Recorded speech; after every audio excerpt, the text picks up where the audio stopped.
Hey everyone, it's Rochelle here with Losing It on Keto. And in this video, what I have for you is I am going to make PSMF potato chips. Now this is the third time I'm making them. I filmed them the prior 2 times, but given the results, I want to do them a third time, and I'm going to explain all of it. I don't even know if I'm going to use the footage that I recorded previous. It's going to depend on what happens here. And I don't know, maybe I'll also decide if that it may be helpful to show you what happened previously. But anyways, let's get started. Let me give you some background first.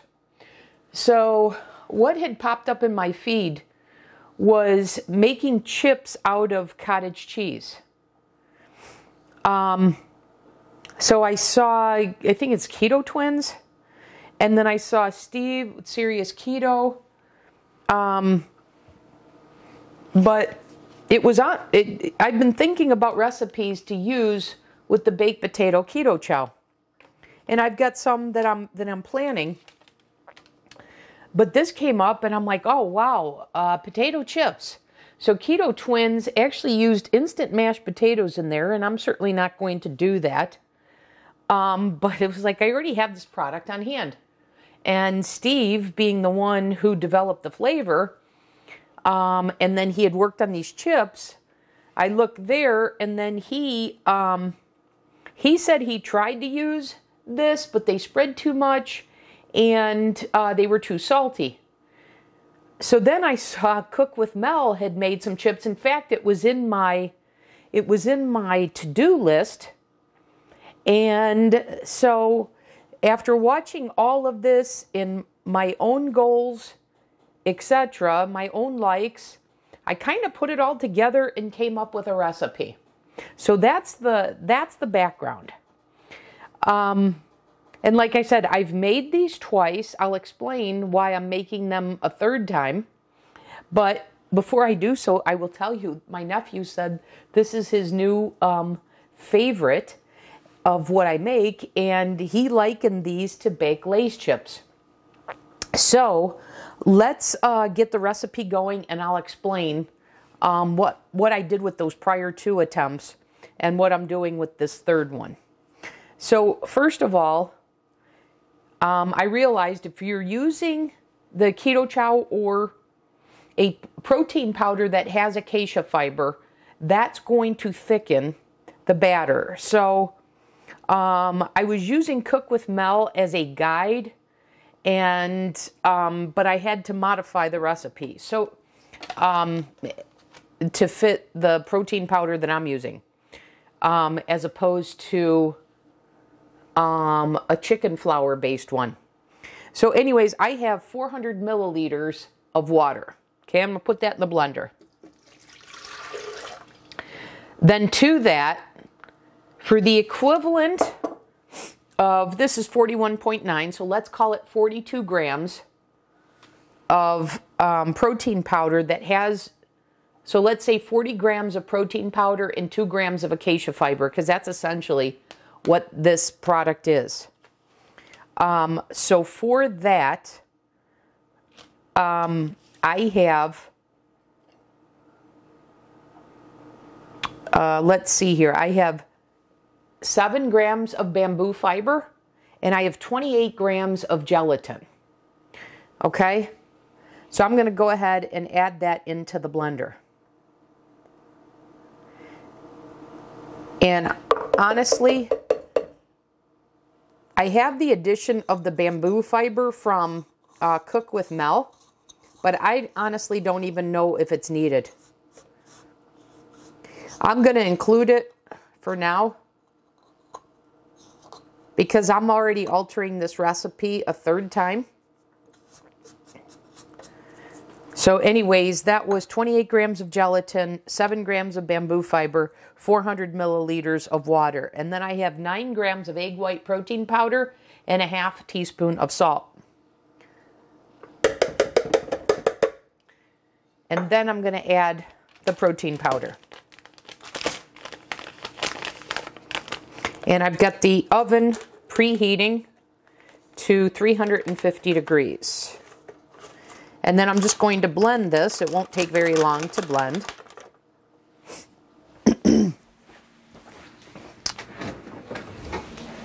And then I'm going to be ready to start making the chips, and I'll explain some more.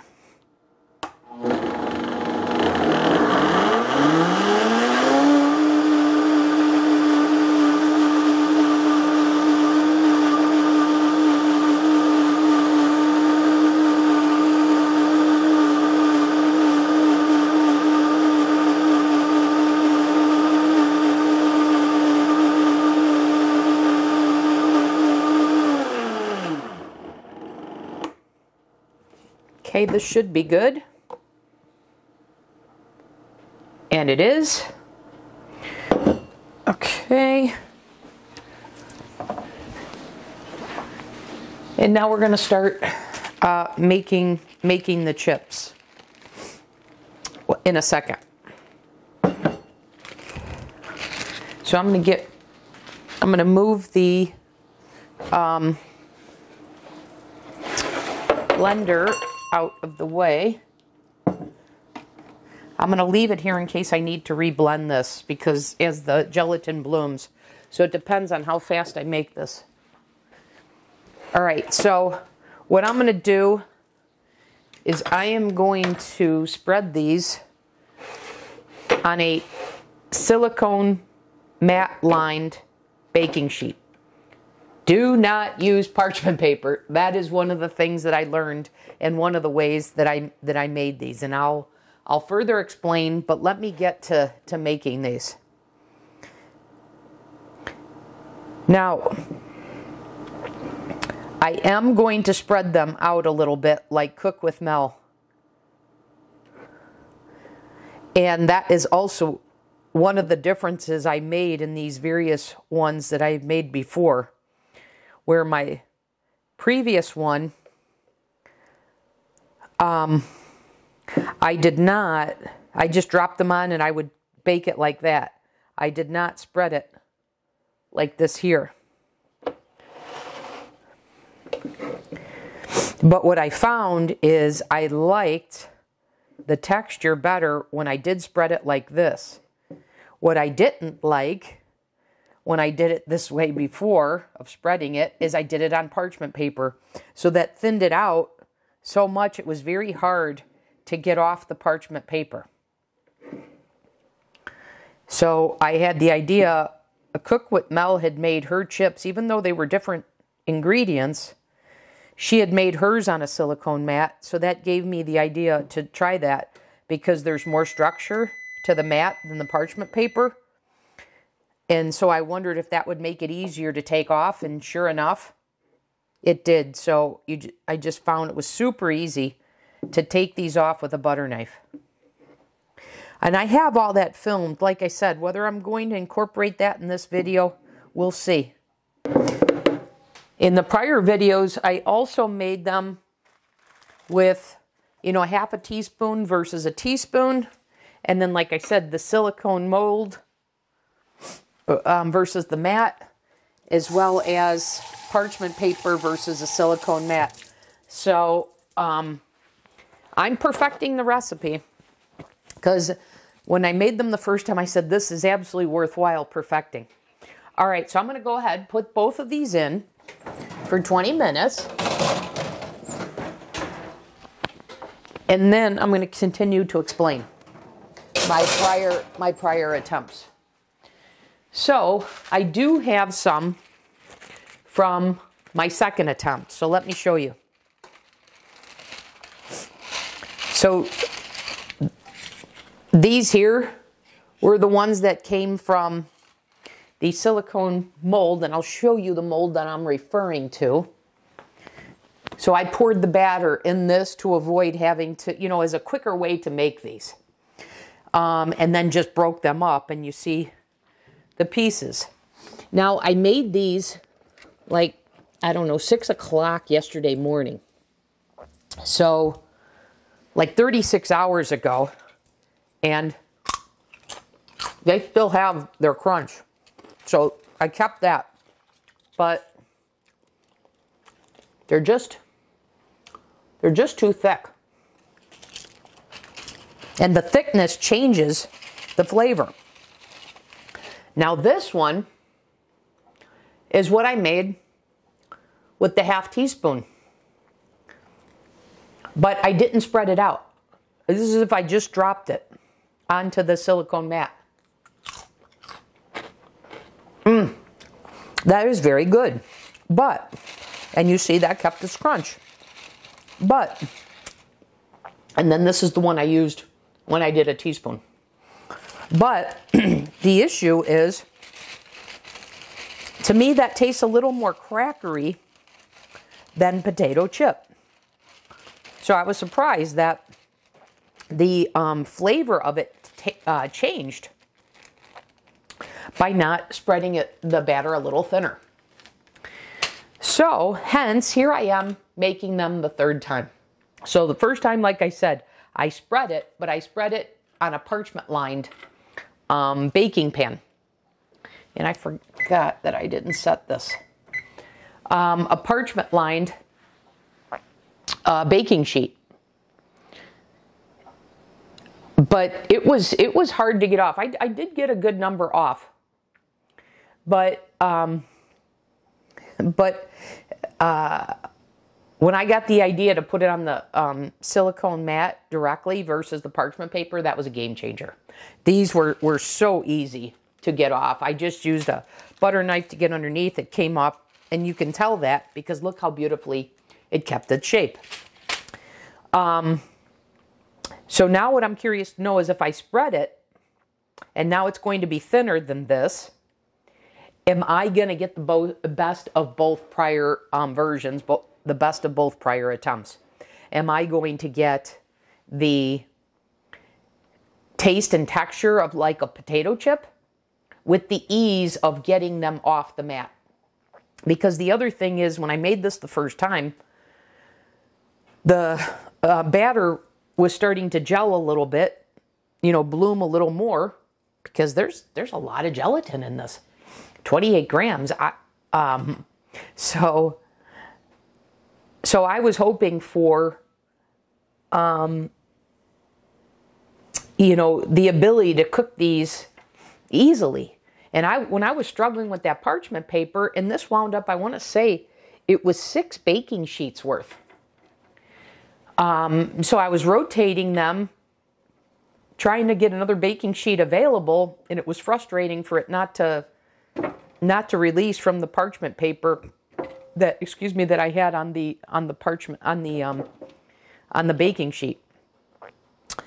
So I'm like, there has to be a better way. So hence the silicone mat, and that did work. And that's also why I thought, well, maybe it was a faster way would be just pour the batter into the silicone mold.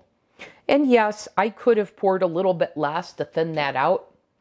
But the reality is, I really like the result I got with the first attempt, and that's what I'm going for here. But second to that, I really liked this version with a half a teaspoon. Definitely, this was my third, but they're all good. Don't get me wrong. I've eaten these. They're all good. But I've had what could be. So that's what I'm going for now with the ease of getting them off the baking sheet. So, okay guys, I just took these out, and an interesting thing happened that I haven't encountered in my prior 2 attempts, which is, I don't know if the camera's picking this up, but they're starting to curl up off of the silicone mat. So I'm hoping you guys can see that. I think you can.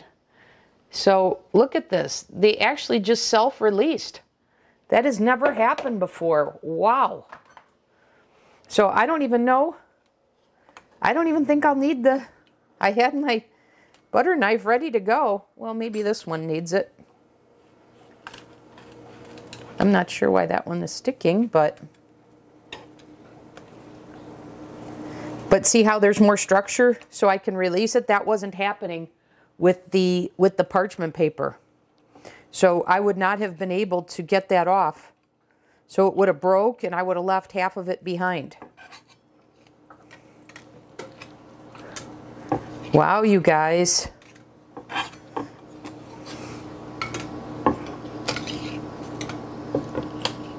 But I will tell you, and I may then insert what they look like. I will tell you that these still do not look like the chips that I got on the parchment paper. Because they looked like, they had like ruffles in them. Little waves in them. And I don't have that here, but I won't trade how easily these release for that. But what I'm curious to know is, yes, I thinned these out a bit, but am I getting more of a cracker or more of a chip than a cracker, which is what I'm going for. Okay, let's get these off.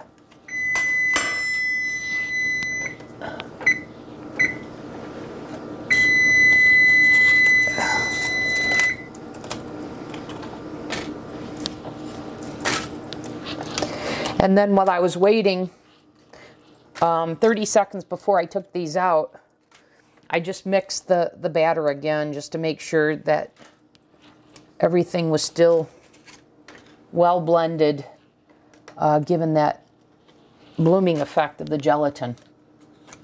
But you can see how easy these are coming off, and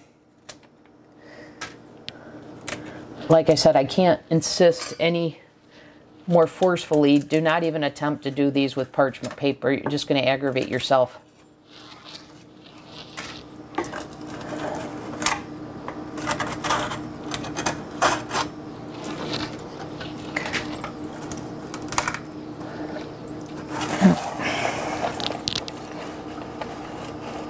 And right there is what I mean by structure. You could not do that with parchment paper.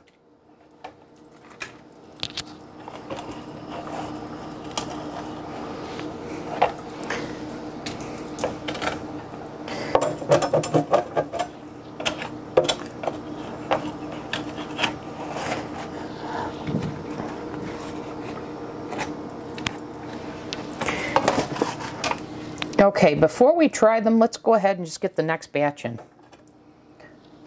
All right, so let me prepare these next 2 trays, and then I'll come back and we'll give these a try.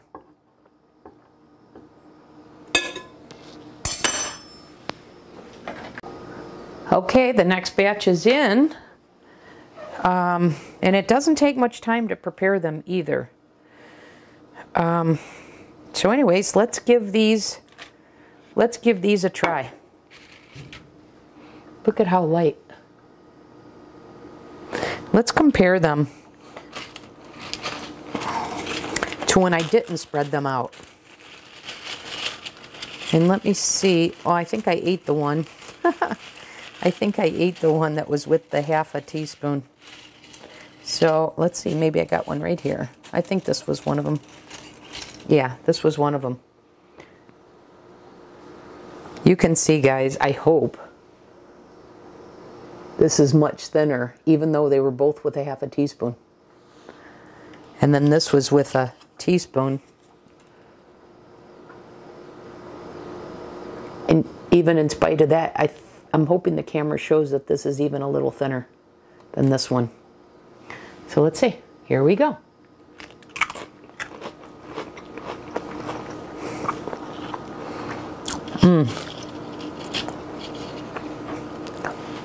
Wow, is that light?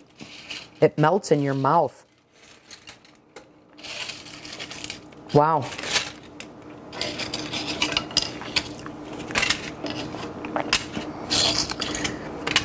Half a teaspoon of salt. Reducing it by half a teaspoon was definitely the way to go. I think I beat that whole explanation to death. But I hope that was helpful. And like I said, maybe with all that explanation, I don't need to show that to you. but we'll see. I'll see if I use some of that footage that I recorded.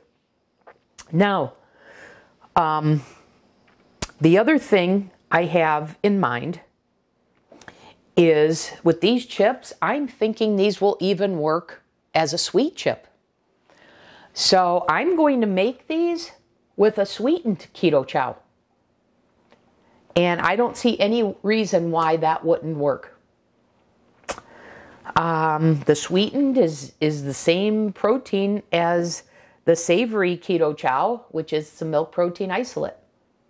And given that a milk protein is working, you know, I always like to tell you guys, because, you know, you shouldn't need to buy any special brand. So I believe that this recipe will work with any protein powder, or at least a milk-based one. I can say that. I haven't tried a beef-based one. But given that Cook with Mel has made chips, not that she's calling them potato chips, don't get me wrong, chips out of chicken flour, I don't see any reason why any protein powder wouldn't work. And so if you have a whey protein isolate, I believe that would work as well. The only benefit I'm getting by using this keto chow is one, I already have it on hand, but it's baked potato flavored. Now, is a strong potato flavor coming through? No, but enough. So that's the benefit of using this. So if you use another protein powder, when Cook with Mel made hers which was a chicken flour based one, she seasoned hers with a half a teaspoon of garlic powder, half a teaspoon of onion powder, and a quarter teaspoon of salt. So you could add those seasonings. I didn't do that because the baked potato has some flavoring in it. So I think I've covered everything. So I think we just wait for this result and to see if I can get back to, oh, there is one other thing that I wanted to share with you, which is the first time I made these, different than these, so this is one thing I want to check, they did not keep their crispiness. It was still good, but I made them in the evening, and then I took them on the golf course and I put them in a Ziploc bag like this. And when I put them in that bag, I didn't seal the bag, which I thought would be a way to keep them without going soft, because I didn't seal it. But even without sealing it, I did seal it to take them out with me on the golf course. They weren't sealed for that long, but they lost their crispiness. So I don't know if these maintain their crispiness because I didn't thin the batter by creating a bigger circle when I made them. So that's another thing I'm curious about. So we will see. We won't know until this batch is ready. And we won't know if they keep their crispiness until tomorrow. But anyways, we'll come back in the next segment after I take this batch out. And let's see how they release from the silicone mat. And then let's see if they have more of a potato chip versus a cracker type texture and taste. Okay? So be back in the next segment, because I think I've summarized everything from my prior attempts. Okay, back in this segment, I just took out the butterscotch chips. They are very good.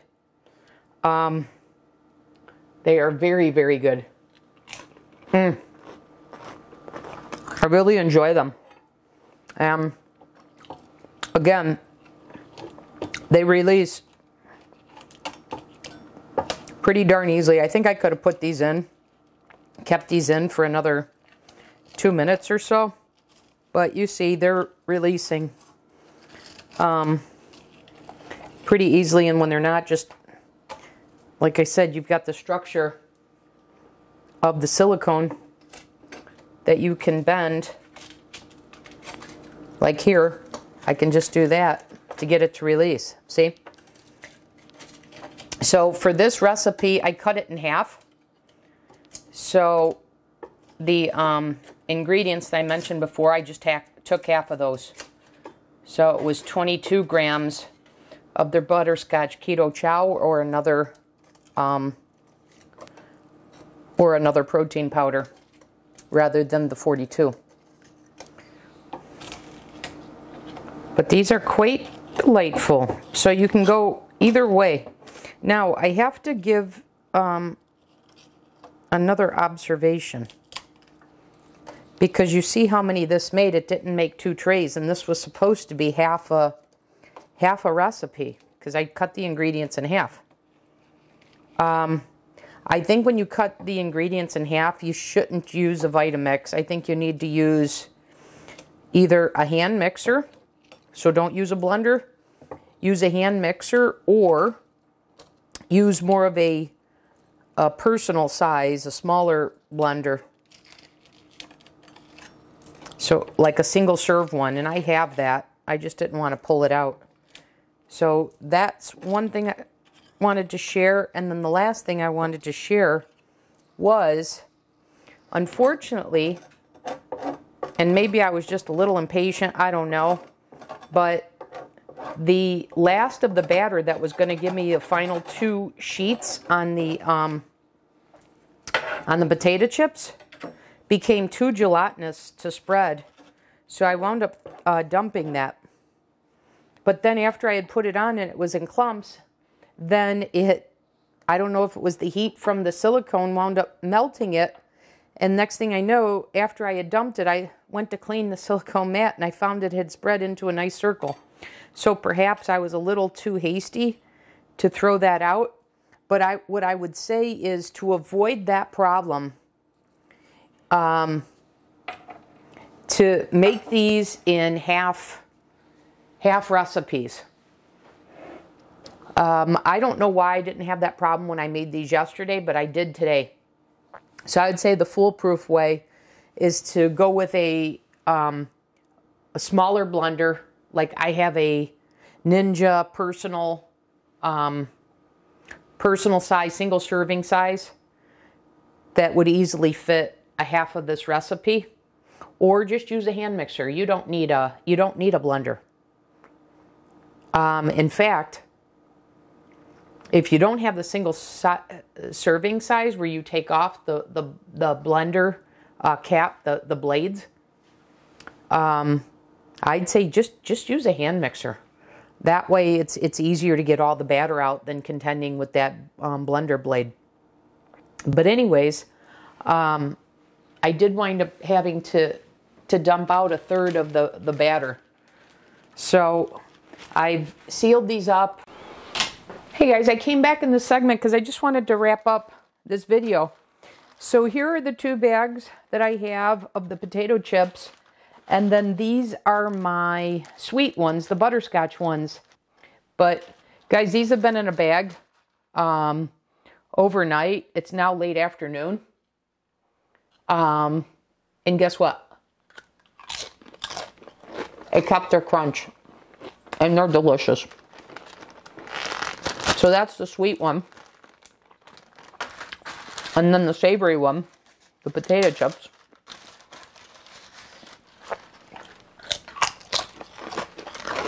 Same thing. So I just wanted to come back and report on that these kept their crispiness. So I don't have an explanation as to why when I made these on parchment paper, they lost their crispiness. But I gave you the way to make these, and I did note that if you want to make the full recipe of this, do it in batches, because otherwise the batter gets too gelatinous.